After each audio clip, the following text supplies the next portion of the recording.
চলতি বছরের এপ্রিলে সংসদে পাশ হয়েছিল নতুন ওয়াকফ সংশোধনী আইন। নতুন সংশোধনী আইনকে চ্যালেঞ্জ করে আদালতের দ্বারস্থ হয়েছিল অল ইন্ডিয়া মুসলিম পার্সোনাল ল বোর্ড। সেই মামলার অন্তর্বর্তী রায়ে নতুন ওয়াকফ সংশোধনী আইনের দুটি ধারায় স্থগিতাদেশ দিয়েছে সুপ্রিম কোর্ট। সুপ্রিম নির্দেশের পরই কেন্দ্রের নরেন্দ্র মোদী সরকারকে নিশানা করেছে বিরোধীরা। তৃণমূল কংগ্রেসের সহসভাপতি জয়প্রকাশ মজুমদারের মন্তব্য, মামলাকারীরা নিজেদের হকের দাবি আদায় করে ছেড়েছে।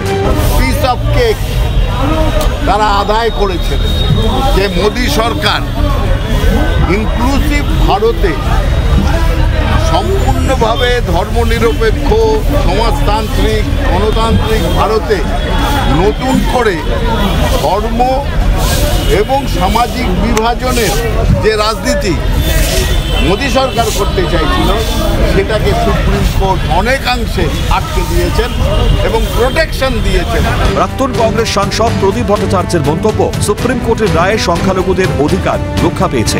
আমার নিজের ধারণা সুপ্রিম কোর্ট যে ভার্ডিক্ট দিয়েছেন সে ভার্ডিক্টের ফলে আর যাই হোক সেখানে মুসলিম সম্প্রদায়ের মানুষ তারা যে অধিকারটা চেয়েছেন সেই অধিকারটা অনেকটাই রক্ষিত হয়েছে এবং এর পরেও যদি তাদের কারো কিছু বলার থাকে নিশ্চয়ই তারা সুপ্রিম কোর্টে তাদের যেভাবে আইন অনুযায়ী মুখ করতে হয় তারা করতে পারে। ওয়াকফ আইন নিয়ে বিরোধীরা আক্রমণ শানালেও গেরুয়া শিবির নিজেদের সাফল্য দেখছে। কেন্দ্রীয় শিক্ষা প্রতিমন্ত্রী সুকান্ত মজুমদারের দাবি, এই নির্দেশ হবে জানাই ছিল, মামলা করে আদালতের থাপ্পড় কানমোলা খেল বিরোধীরা।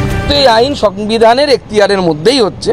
স্বাভাবিকভাবে আমরা তো জানি সুপ্রিম কোর্টে গিয়ে এরকম দুই গালে থাপ্পড় খেয়ে নন্দলাল হয়ে ফিরবে।